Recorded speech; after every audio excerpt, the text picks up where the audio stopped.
What's up everybody, Bloodshed Romance here, and we're doing an unboxing, an overview, and review of a Coolermaster laptop cooler. So let's do the unboxing first, of course, and get right into this. We can cut the first box from Newegg, which is really beat up from shipping. As long as everything else is fine, then I don't care. Okay. Lots of air packaging, apparently. That's all cool, fun set. Making sure my stuff doesn't get beat up. Here's what we're doing today. The X3 NotePal by Coolermaster. It is said to be able to up the cooling capacity by like 20% in extreme cases.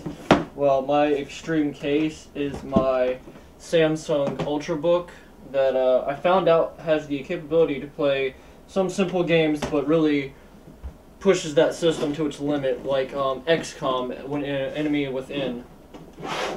And since it was getting to pretty alarming temperatures, I figured it was time that I looked at laptop coolers, and we're going to find out how well this one performed for that.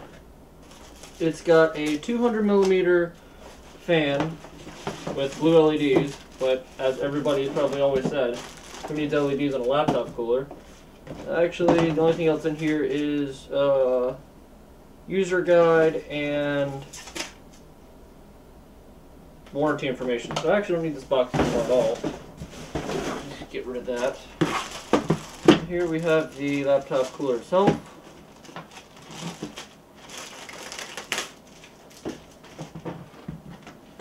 So some features of it: it has adjustable fan speed.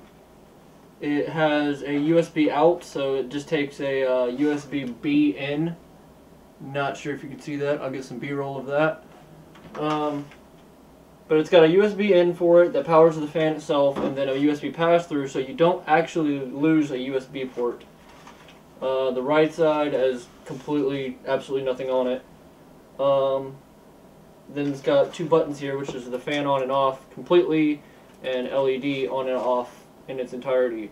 Got some rubber feet all on the bottom of it, even on the pull-outs.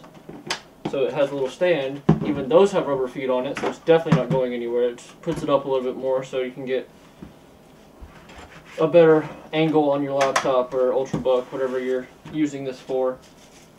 See here, the cable looks really short, but probably doesn't need to be that long.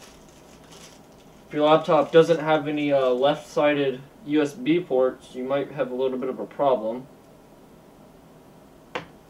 But I actually just bought a couple of these exact cables for my cameras.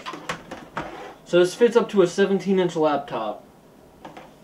And the Ultrabook I have from the Newegg Man Cave giveaway is 13.3, and there's about its size fitting. From a 13.3 inch, that's how much room you have about on the rest of it. 200mm fan covers just about the entire length of the Ultrabook, and it doesn't cover all the way to the sides, but that's not that big a deal. We're going to find out just how well this thing does at cooling. Oh, that sucks. The left side of this Ultrabook is my USB 3 port. So my USB 2 port's on this side, my USB 3's on this side, and on this side is the side that I have to power the fan. If I go on this side, which is my USB 2 port, I don't think it's going to reach no matter what I try. If I offset it, it probably would, but oops. I don't know if my laptop's unplugged now. Well, let's just see how it sounds and what it actually can do. I don't use USB 3 very much, but if I ever get another USB 3 drive.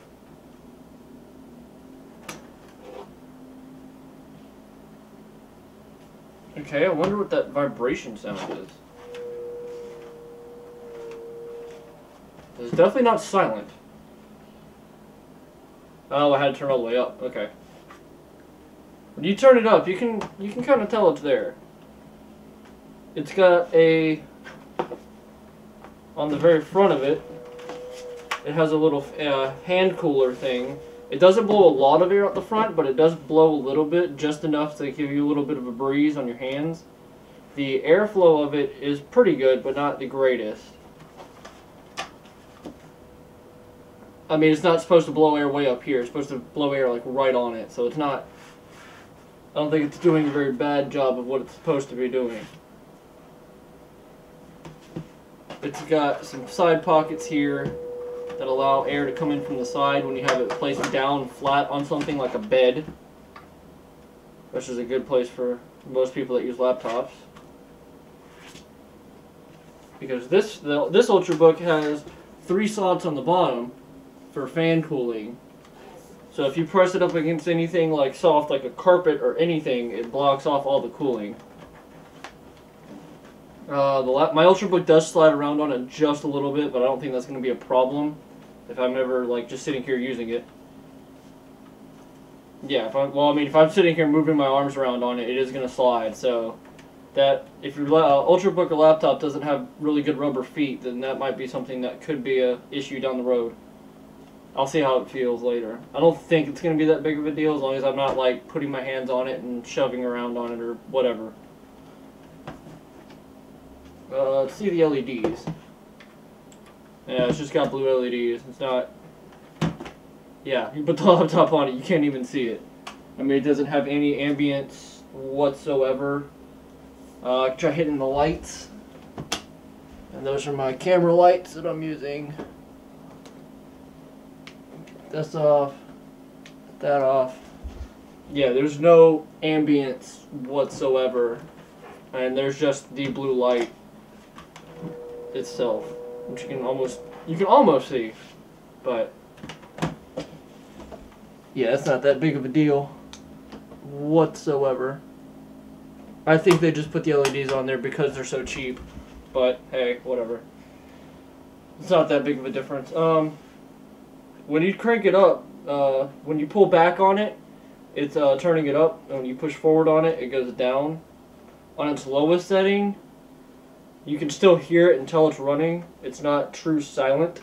I don't know if this actually, like, advertised silent. I didn't care. Silent fan laptop cooling pad. It's not silent. Even on the lowest setting, you can still really tell it's on. Let's see, cut the LED off since, oh, that's the fan itself. Don't need that.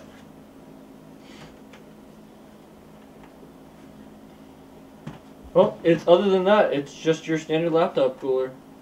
I haven't quite figured out how the front-facing fan that blows towards your hands is supposed to stop you from having sweaty hands. It's what they advertise it as.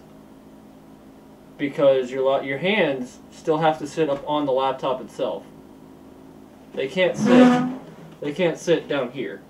I mean, you can like rest your hands here, but you can't type from down here. There's no way. If you have that long of fingers, you're doing something right. Other than that, there's just plenty of airflow coming off the sides of it, so I'm guessing it's going to do a pretty good job of what I want it to do. Since Ultrabooks themselves are basically the entire thing is the heatsink of the Ultrabook. So for this one, it might do a really good job. Some things that I've seen people complain about were they're using heavy, high-end, big laptops.